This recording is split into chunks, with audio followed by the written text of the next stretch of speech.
Et demain, nous enverrons des robots d'un nouveau genre dans les profondeurs de l'océan. Bonjour Cécilia. Bonjour, Delphine. Vous allez nous plonger dans les abysses aujourd'hui. Oui, on va plonger dans les abysses. Ce sont les fonds marins les plus profonds qui existent et on va y aller grâce à un petit robot autonome qui ressemble à un poisson, à une raie précisément. En fait, les chercheurs américains se sont inspirés des Liparidae, des poissons limaces qui vivent dans les abysses et qui n'ont pas de protection externe pour résister à la pression. Et ça, c'est le sujet qui nous intéresse ici justement, parce que la pression, c'est l'enjeu technologique le plus important quand on essaie de fabriquer des robots pour aller visiter les profondeurs, parce que pour explorer les fonds marins, les robots et autres véhicules doivent être conçus avec une coque métallique très résistante. Et plus on va aller en profondeur, plus il faut équiper le robot et faire quelque chose de très encombrant, de très coûteux.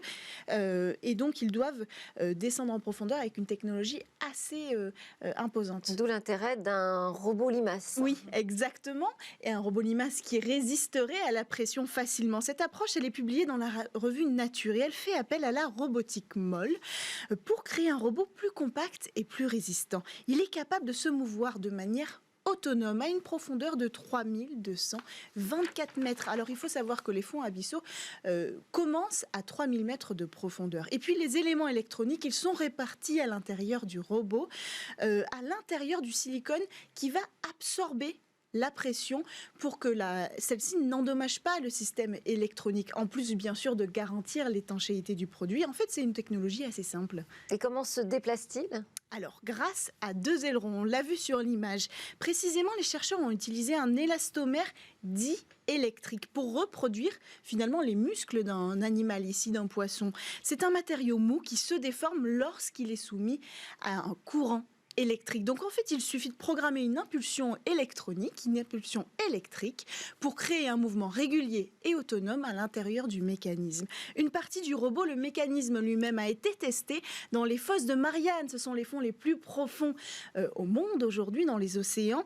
Jusqu'à 11 km, on a réussi à laisser voyager ce mécanisme. Et puis le robot, le prototype, lui, tout entier, a été testé en Chine méridionale lors d'un deuxième test. Il est allé jusqu'à donc 3 km, 3224 km précisément, donc ça fonctionne. Ah, vous parliez des courants, un petit objet comme ça, léger, il arrive justement à avancer, à résister au courant ? Pas vraiment, c'est ça le problème aujourd'hui. Il y a encore des choses à améliorer.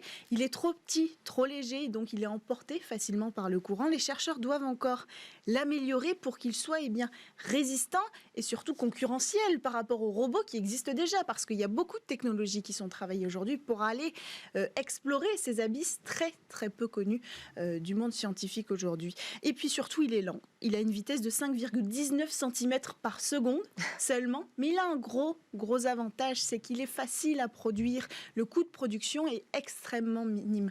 Donc on peut imaginer, d'ailleurs les chercheurs travaillent déjà sur une deuxième version plus performante, plus résistante dans les courants, que très rapidement on aura la technologie adéquate en ajoutant des capteurs et des caméras pour aller explorer et apporter de précieuses informations sur des endroits où même la lumière aujourd'hui n'arrive pas à aller. Merci beaucoup Cécilia Sévry, merci à tous de nous avoir suivis, à suivre le lab où pitchent les entreprises du numérique.